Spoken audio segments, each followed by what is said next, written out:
Actually, I was more focused on SR2 at positive rational levels. Yeah, this is my first time to Paris and also to Western Europe, developed countries in Europe. I'm actually very excited. Yeah.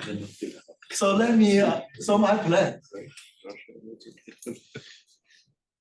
My plan is to talk about three module categories. The first is LKG weight modules, KLK. Usually we call it KLK, but I use Thomas notation in his mini course. So it's denoted by LKG weight module KL. This is actually our KLK. And then LK SR2 weight module. This is huge, the biggest possible module category that can have tensor category structure. And the last one is the VK SR2 weight module KL, which is KL up K in our usual notation. So I basically want to just discuss these three module categories. And let me, I will introduce all these. I will introduce all these notations and the definitions. So let me first throw out all the definitions related to affine Lie algebra.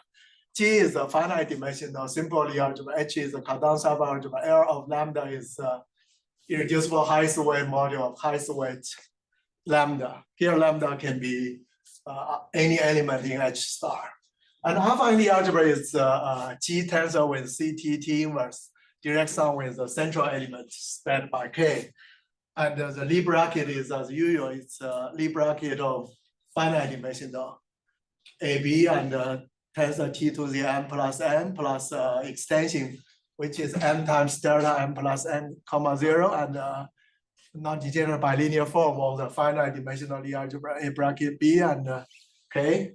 And K is central. So there are two important modules which I will frequently use during the talk. One is called generalized module. It's denoted by VK of lambda. It's induced module from L of lambda. And here we assume the positive part acts trivially and the K acts as a multiplication by a scalar K. And this K is called level. And it has a irreducible quotient, unique irreducible quotient, which we call, which I denoted by LK of lambda. And I will also introduce the definition of tensor category, which is also has been done in Chelsea's talk. So a monoidal category is a category consists of tensor product functor and associativity isomorphism, unit object, left unit constraints, and right unit constraints, and satisfy the pentagon axiom and the triangle axiom. And the tensor category is a monoidal category plus abelian category. And this is actually a generalization of monads. And in order to be a generalization of a group, we need a rigidity, which is also mentioned a lot of time in this conference. So rigidity means there exists object X star, which plays the role of the dual, and with a pair of morphism, which is co-evaluation from unit to X times X star, and the evaluation X star times X to the unit. And satisfy this rigid composition. These two compositions are identity. Actually, it's enough to show they are non-zero for simple objects. And category is called rigid if all the objects are rigid. And generalization of abelian group, which requires a braiding. So it's a natural family of isomorphism from X tensor Y to Y tensor X, and it should satisfy the hexagon axioms. And a braided tensor category is a category with a braiding C. And then the last terminology is modularity, which is also defined by Chelsea. I think here my modular tensor category is the same as his modular fusion category. There are four requirements. The first is semi-simple with finite many simple objects are rigid. These two form a fusion category. And ribbon structure theta sub x is a natural natural transformation, natural isomorphism from x to x satisfy. This is not a tensor functor, theta x times y is not theta x times a tensor theta y, but it's balanced by this monodromy cx comma y composite with cy comma x, and theta x star is theta x star, and these three consists of form a pre-modular tensor category, and the last is non-degeneracy of the S matrix. It's this matrix should be invertible, and this is the whole definition of modular tensor category. And now let me talk about some motivation to study tensor category over the category of affine algebras, the module category of affine algebras. So I only talk about motivations from mathematics. That's work by Kazhdan and Lusztig in 1991 to 1994. So they define a category KLK, KL2K. This is a category of finite length G hat module of level K. The composition factor are LK of lambda. And here lambda is dominant integral weight. So this means the simple objects are induced from finite dimensional the algebra modules, and this LK of lambda is just a small portion of irreducible modules for G hat. Okay, but anyway, this is the definition of Kazhdan Lusztig in their paper. And then when K plus H check, which is dual coax number, is not positive rational, then they proved this category KLK has a braided tensor category structure. And this category KLK is braided equivalent to the category of finite dimensional weight module for the quantum group UQG. Q equals e to the pi over R check times K plus H check. R check is density, which is a ratio of long roots over short roots for the finite dimensional algebra, and also H check is the dual coax number of G. And as a consequence, this KLK is rigid because quantum group tensor category is usually rigid. So we want to study, the natural question is, what about K plus H check is positive rational? And our tool is to use tensor category theory of vertex operator algebra developed by Huang, and Jiao. And how to connect affine algebra representation with VOA representation is by Franco.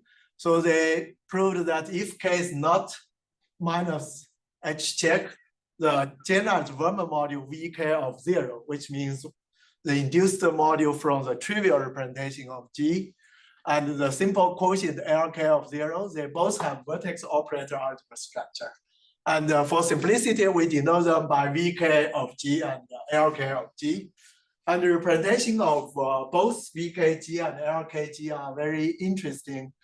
Representation of VKG, the weak module of VKG, is the same as smooth representation of G hat at level K. And physicists might be more interested in LK of G, and a lot of previous work by Franco Zhu, Dongli Mason, they show that if K is non-negative integer, this LK of G is rational and C2. And by theorem, by the very important work of Huang, he shows that if VOA is rational and C2, then the category of V module is a modular tensor category. And in particular, it applies to LK of G, and then this category of LKG module is a modular tensor category. And what about K is not positive rational number, positive integral number, and also rational? And the first thing is to study this rational by non-integral level. The first thing is to choose appropriate module category. And it cannot be too big. But if it's too big, it's hard to study. And it cannot be too small, which is not interesting. So we have actually some candidates. The first is LKG weight module, which is introduced by Thomas in his mini course. It's the category of finitely generated weight modules. So here, weight module is quite vague. So actually, there are 4 requirements. So here, by definition, this weight module means the Kazhdan subalgebra H. The Kazhdan subalgebra H acts semi-simply, and the conformal element acts, conformal vector acts locally finitely. And also, so the module should have a double grading by both H and L0. Let me denote by M lambda and also this delta. This subspace should be finite dimensional and lower bounded according to lambda. So this is the definition of weight modules, which is also, I think it's quite clear in Thomas' mini course. So this is LKG weight module. This is the biggest possible module, which might have tensor category. And we are interested in many subcategories. The first natural one is category O. So it's a 4 subcategory of lower bounded objects in LKG weight module. And also it lies in the category O of finite dimensional algebra G.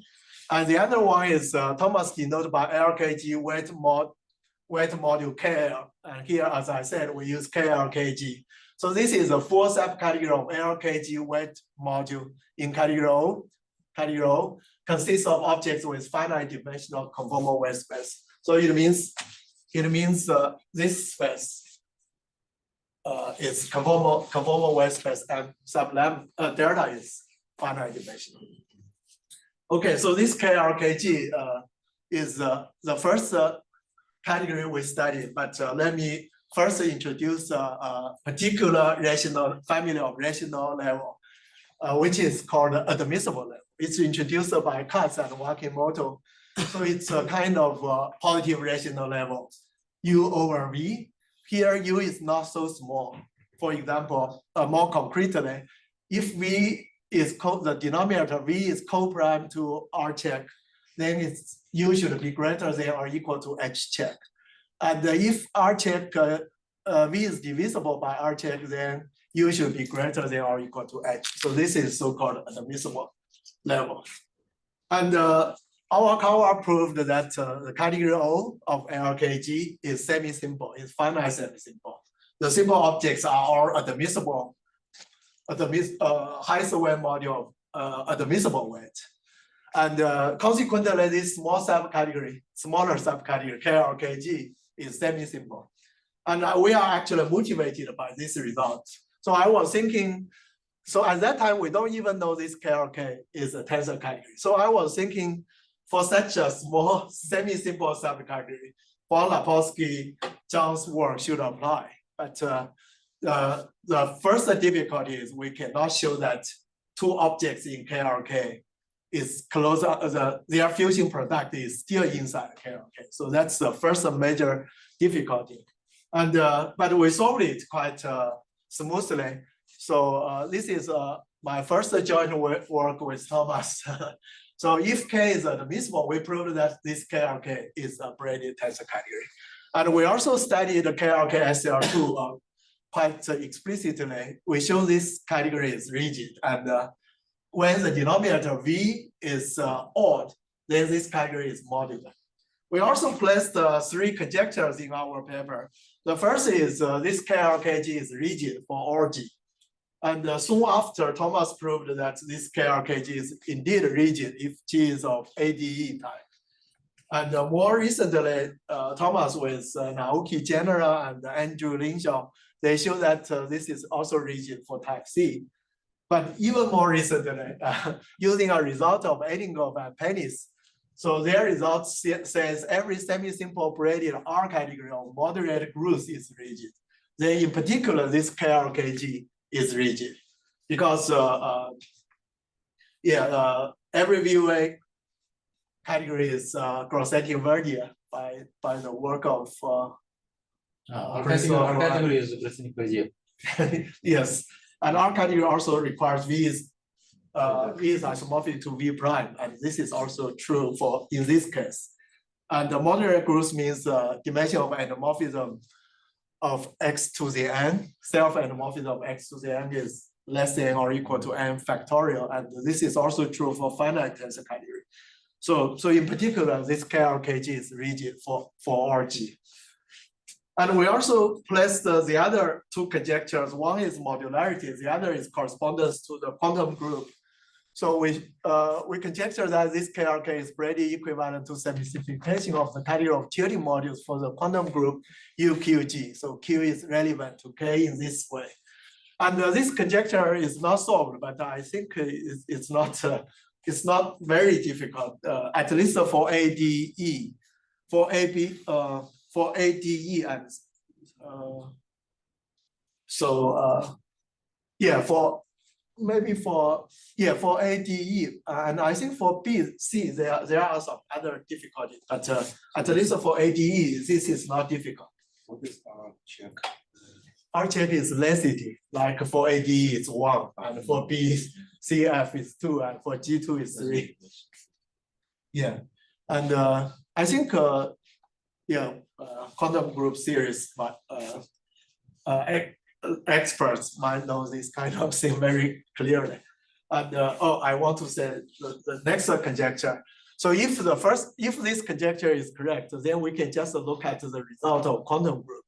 And then this category is modular if and only if, for example, if G is A type, then the denominator, if the denominator is coprime to N, this is modular. This is well known in quantum group side. And for SO4n plus 3, the denominator V or V over 2 is odd. And for SO4n plus 1, V is odd. For C type, V is odd. And for E8, it's modular for all V. And for D type and E7, F4, V is odd. And for E6, G2, V is coprime to 3.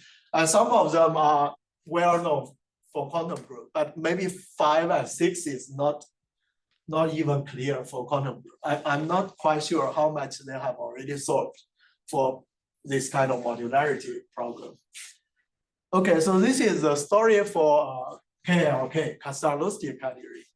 And beyond the Kazhdan and Lusztig category, we also have some progress. We can study this actually LK of SL2 weight module. Let's just repeat, it's a category of finitely generated weight module for LK SL2. K is admissible. Actually, even if it's SL2, its abelian category structure is not very clear until 2023. And Arakawa, Creutzig, and Kawazetsu, they show that this LK SL2 weight module is finite length. And the simple composition factor are braided to these 4 types. The first is LR. I denoted by LR is actually the module induced from finite dimensional representation of SL2. And the highest weight is R minus 1 omega. Omega is the fundamental dominant weight. So to be simple, it's just induced from R dimensional SL2 modules. So we denoted by LR. And R is from 1 to U minus 1. And actually, KRK, we just discussed, is the direct sum of this LR. And there are more. The other class is DRS plus. So this is still highest weight module induced from LR comma S omega. So here LR comma S are called admissible weights by Katsuwaki-Moto. It's R minus 1 minus T times S. T is K plus 2, which is U over V. And R is from 1 to U minus 1. S is from 1 to V minus 1. So you can tell this lambda R comma S is a fractional number. So the irreducible SL2 module is not finite dimensional anymore. And we induced to SL2 height module and take the simple quotient, that's just DRS plus. And these two families consist of, form category O, which is studied by Adamovich minus first, and they show this is semi-simple. And there are, as I said, there are more. The other natural one is the contributing dual of DRS plus. It's actually induced from lowest wave module of SL2. And the most complicated one is this family, E-type. This is also introduced in Thomas mini course. So it's induced from this kind of so-called cuspital SL2 module, denoted by E lambda comma delta. So here concretely it's 2t times delta r comma s. Delta r comma s is this number, r minus ts squared minus 1 over 4t. And here lambda should not be congruent to plus minus lambda r comma s. Otherwise, it's decomposable. Oh no, it's still indecomposable, but it's not simple. And here, this finite dimensional SL2, I mean, this SL2 module is infinite dimensional. It's graded by n, and here it's spanned by v lambda plus 2n. And here v lambda plus 2n is h weight vector, and the weight is lambda plus 2n. And E still acts as usual. It raises the index by 2. And F actually is more complicated. So I didn't write it here, but they should obey the Casimir element acts as 2t times delta r comma s. So just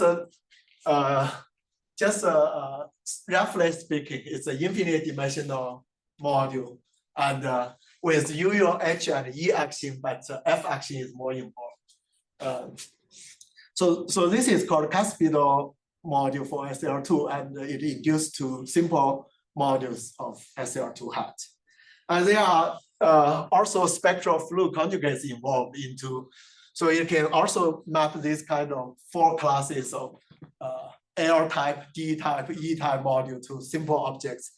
So the spectral fluid is defined to be, it's an automorphism of SL2 hat. It maps E sub n. This is a notation for E tensor T to the n. That's a usual notation. So E sub n means E tensor T to the n. It will map En to En minus L, and maps Fn to Fn plus L, and Hn to Hn plus some scalar times L. Okay. Yeah, so this is all simple objects in this category of weight modules. And tensor category structure, Thomas proved that this LK SL2 weight module is a braided tensor category. I think he briefly introduced how he proved it. It's Hadama-Suzuki duo of n equals 2 super Virasoro. And n equals 2 super Virasoro tensor categories, they are all manageable. It's C1 cofinite, so there's tensor category. And then joined with Robert and Thomas, and also the other group, Nakano, Flor, Ross, Camacho, Wood, we all proved this LK SL2 weight module is rigid. And this category is quite huge, and it's very interesting. So we spend some effort to connect it to quantum group and algebraic group. So I think this is also in the same paper I just mentioned by Tomoyuki, Thomas, and Kawazetsu. So they show that this atypical block of LK SL2 weight module is equivalent to the principal block of unruled small quantum group UQH SL2. Maybe that's the motivation you study this LK SL2 weight module. No? Okay. And then recently I joined with 3 Chinese group series. We find also the group scheme side of this category. So we show that this atypical block is equivalent to representation category, which is a category of finite dimensional module for this K group scheme of GRT. Here, there are many things to introduce. K is a field of characteristic P, and it contains F sub P to the R, and the denominator V equals P to the R, and G is SL2, GR is R's Frobenius kernel of G, and T is a maximal torus. So this so this is actually the atypical block of LK SL2 weight module is very clear. So now we give a very clear, in some sense, we give a very clear description of GRT in algebraic group size. So what is what sense representations you're looking? It's actually the category of finite dimensional G modules, GRT modules. If it is group scheme over a finite field, Yes. will it be just taking the points of this? Yes, over K. I think. You'll just finite group, right? Yeah, over K. So it's a modular representation. Yes. And Sorry, modular representation. yeah, it's modular representation because it's over P. It's K is the field of characteristic P. Yes, but your LK modules are over complex numbers, right? They are Like you said, it's about the currents of categories. Yes, but that typical. it's kind of equivalent. So we find the one-to-one correspondence of simple objects, Oh, and so then it's we like- show. So it's like Brouwer correspondence. You just have the labels for simple objects in a block. Actually, I don't know whether we should call it block, Brouwer block or something. Yeah. Yeah, because in finite group they call it Brouwer block. Brouwer correspondence. So you have just the same labels here for simples in the block as in the. Yes. Actually, to be honest, I'm still studying this modular representation of finite groups. I haven't studied that for a while. I used to study group theory, but now I almost forgot everything. So I'm just picking up. Could you see what is a typical? Yeah, typical is So what is the atypical? atypical. Yeah, good question. Good question. I think Thomas introduced this atypical. So roughly speaking, atypical is the blocks with composition factor of L type and D type. And the typical consists of this E type. So I break the finite simple objects of LK, SL to weight module to 4 types: L type, D type, and E type. And E type form these typicals because there's no self extensions. And the D type might have self extensions. So we split this D type and L type into different blocks such that those different blocks does not have extensions, which is semi-simple in some sense.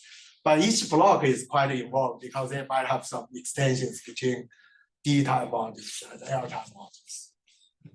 Yeah, to explain this block decomposition is takes some time. So maybe haven't been paying close enough attention. So Those categories securely on a characteristic. Yeah, you're asking the same question as Steph. I wasn't paying So yeah, we look at so it's quite we look at a typical block of LKSL2 in characteristic 0 over C, right? Yeah. And then we look at this GRT representation over K, and we look at the extensions in different of course in different fields, but the extension group are the same, and projective covers we can also line them up very well. So the structures are the same. Yes. Actually, in our Creutzig calculus, they give a universal property for this abelian equivalence. So if there's simple objects are the same, projective objects are the same, and certain extension groups are the same, then these two categories are abelian equivalent. But they cannot be really equivalent because they're all different fields. Yeah, we only look at the representation in each individually, respectively, and they obey certain relations very well. And actually, in algebra group side, this GRT representation is already written down by Yang in his famous textbook. But he didn't write down those extensions very clearly. We just put the things together to make them to compare them, and it shows that they are the same. Actually, we did another thing. We didn't only study LKSL2. We also study the category of triplet algebra modules, which is the same as small quantum. We also try to find whether there's an algebraic group whose representation category is abelian equivalent to that. That's more actually that turns out to be more difficult. And it's actually GR times a subgroup of T, which is Z2. And well, for that, we cannot find any literature who describe representations of GR times Z2, which is a sporadic subgroup of T. A discrete subgroup of T. And we need to prove everything by ourselves. There's no literature written down the extension of GR times Z2. So instead of G, you would have G2? Sorry, GR. Oh, Z2. Z2, discrete subgroup of T. Okay. Yeah. And also, actually, so we have three correspondents actually. So GR itself is corresponding to affine positive rational level, which is quantum group. And also GRT, which corresponding to a typical block of LKSL2 wet module. And also GR times Z2 is corresponding to small quantum representation. So yeah, it's just a try to study some algebra group representation and try to connect it to quantum group. I think Lusztig at some point, he might have raised such kind of conjecture maybe a few years ago, but nobody is trying to pursue it anymore. Okay, so this is just some kind of Kazhdan-Lusztig type correspondence over between affine Lie algebra, quantum group, and also I bring in algebra group. Okay, now we want to go back to Kazhdan-Lusztig. So Kazhdan-Lusztig, they study KL up K, which is finite length G-hat module at level K, such that K plus H check is not positive rational. And the composition factor is a smaller subcategory, it's LK of them. So it's integrable, simple modules. And we want to actually generalize their result to, try to study the other part, K plus H check is positive rational. And Robert and I, we actually tried the special case SR2. And for KLK SR2, and we studied this level, K plus 2 is positive rational. And then if P equals 1, in this case, it's quite simple. This KLK SR2 is a semi-simple category. And by a joint work with Jordan, Thomas, Naoki, we proved that this KLK is relatively easy because all the generalized model is already simple. So it's actually a direct sum of simple objects. And we proved that this category is the same as SU2, except there's a associator modification on the associator. And then it remains to prove K plus 2 equals P over Q. P is greater than or equal to 2, which is admissible. Okay, for simplicity, we introduced two symbols. One is VR. That's a generalized Raman module induced from R-dimensional SR2 module. The other is this simple quotient. So it's VR and LR. Here there are still finite many simple objects in this category. LR, R can be R positive integral number. And VR is also in this category because of this Manikov's work. So he showed that VMP is irrational. Oh, here I did have a change of symbols. So now I change this K plus 2 to be P over Q.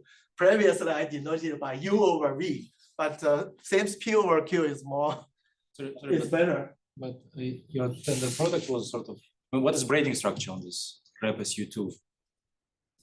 Here? Yeah. I think it's just this sigma. Huh? It's -1 over, I think this SU2 associator is just a trivial, it's identity, right? And then maybe it's just this sigma, -1 on this, because SU2 has a grading and then this sigma. But I expect not to generate grading on this. Yeah. How can you put not to generate grading for such a thing? I think we also use a theory by Robert. We use, I think we use Orbiford. If I remember well, I think we use Orbiford to show that, right? And then this -1 coming from certain abelian intertwining algebra. structure.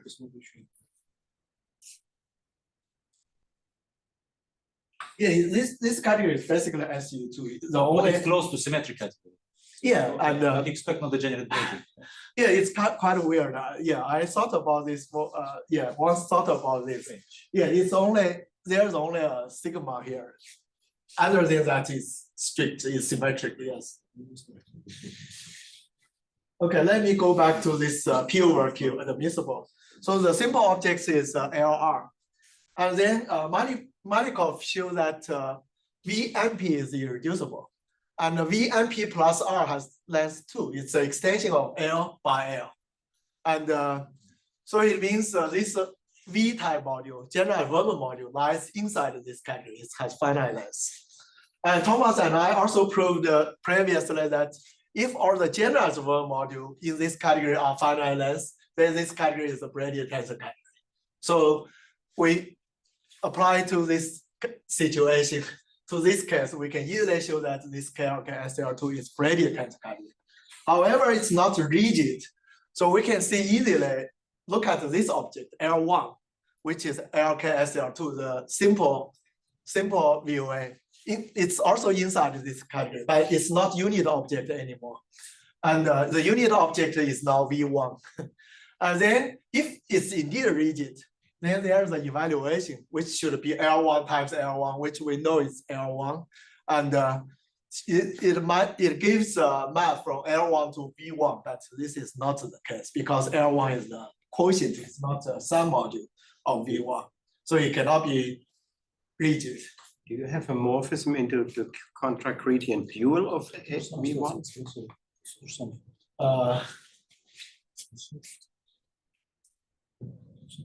Yeah, of course. I think it might be for control gradient. It's for control gradient is easy. For the rigid dual, for the rigid dual, is it correct? Well, it's not a rigid object. Oh yeah, it's not rigid. Yes. Yeah, L1 is not rigid object. Okay, yeah, there's control gradient dual map. Okay, so this category is easily, we can easily show it's braided tensor category, but however, it's not rigid. Then we try to study rigid objects inside this category. And we try to find all the rigid objects. So we first find out the unit object is projective. And then by a corollary of EG and O, if the unit object is projective, then all the rigid objects are projective. So we just try to find the rigid objects inside these projective objects. Okay, and then we prove the V2 is also rigid. And this is, to prove this kind of objects are rigid, we use, we use this kind of method a lot of time. We derive differential equations for 4-point functions and solve the differential equation and find the associator and then evaluate the rigid composition, and we find out this V2 is indeed rigid. And then we use the rigidity of V2 to show some of the fusion product decomposition. So we can show V2 times VR if P is not if R is not a multiple of P, it obeys the usual fusion rule. It's VR minus 1 direct sum with VR plus 1. So in this way, we can plug in R equals 2. We get a V1 direct sum with V3, and V3 is rigid because it's a direct sum of rigid objects. So in this way, we can show that V1, V2 until VP are all rigid. We cannot, so this kind of thing stopped at R equals P because this is only valid when R is not a multiple of P. So we can show that V1, V2, VP are all rigid. And then by this theorem, they are all projective. So they turn out to be projective cover of L1, L2, and LP. So we find out P rigid objects. So what about P plus 1? And we find out this V2 times VMP is weird. So we define it to be PMP plus 1. So you can tell this is an integrable object, and it's a potential projective cover of the other symbols. So first of all, there's a short exact sequence of involve P and P plus 1. It's an extension of two generalized Riemann module. And we also find out the Lorry diagram of P and P plus 1. So it has 4 simple composition factors. The top is L and P plus 1. The soccer is also L and P plus 1. And there are also 2 intermediate simple objects. And then we show this is the projective cover of L and P plus 1. So in this way, we construct the projective cover of LP plus 1. What about the others? So we keep. How do you prove that it's projective cover? So first of all, we show it's projective because VNP is projective, V2 is rigid, rigid times projective is projective. So in this way, we can show this P and P plus 1 is projective. And once it's projective, we can derive this short exact sequence like this. I think tensor product tool is quite powerful in some sense. You can see from here. We can construct a projective objects quite easily. And for the other projective objects, we just keep tensor with V2. And then we get, so first of all, this object is projective. And then we can find out the other projective covers, which are direct summand of this many tensor product of V2 with V and P. So in this way, we get the projective cover of L and P plus R. So which are all the projective covers. So in this way, we construct all the projective covers. And then you can see either these projective covers are also rigid. So we proved the other side. Rigid objects are also, projective objects are also rigid. So we already previously proved rigid are projective. Now we proved the projective are also rigid. So these 2 categories are the same. So we find out the rigid objects inside this non-rigid category. Actually, the rigid objects turns out to be all projective objects. And so let's just briefly recall what we did. So first, we show this category is not rigid, so it cannot be braided equivalent to quantum group anymore. And so it means Kazhdan and Lusztig's result cannot be generalized to positive rational level because one category is not rigid, the other is rigid, so they cannot be tensor equivalent. But can we get some kind of weak equivalent? We also have a try. So we just show this. We just studied this subcategory of KLK. It consists of projective objects, which also means rigid objects. And we also know the subcategory of tilting objects in the quantum group side.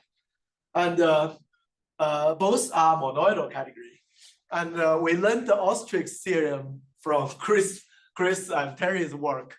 So what is Ostrig's theorem? He says, if C is an additive monoidal category, it has a rigid self-dual object with intrinsic dimension minus q to the minus 1.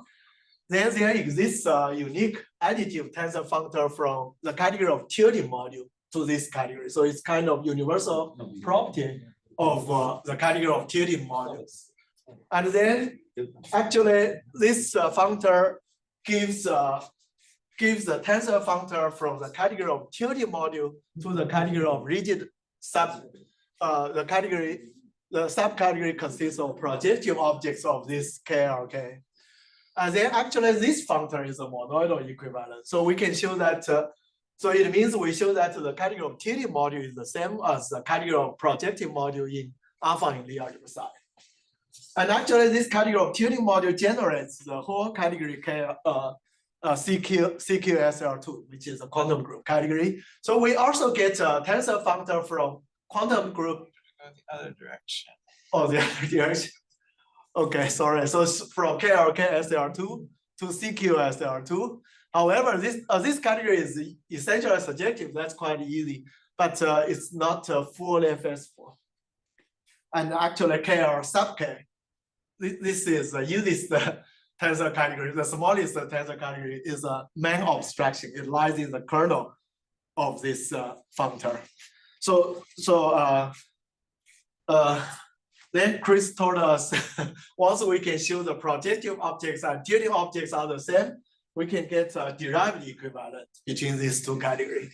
So to be concrete, it's a bounded derived category of quantum group, and then do in decomposition. This is the same as the derived category of KLKSL2. And this is kind of derived Kazhdan and Lusztig correspondence. And I also listed the sketch of the proof, and but I don't want to go to the details. I think that's all of my talk. Thanks.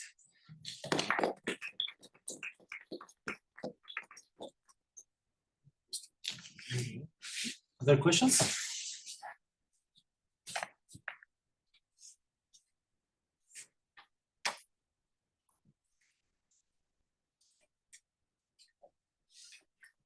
Okay, if not, thank you. Okay.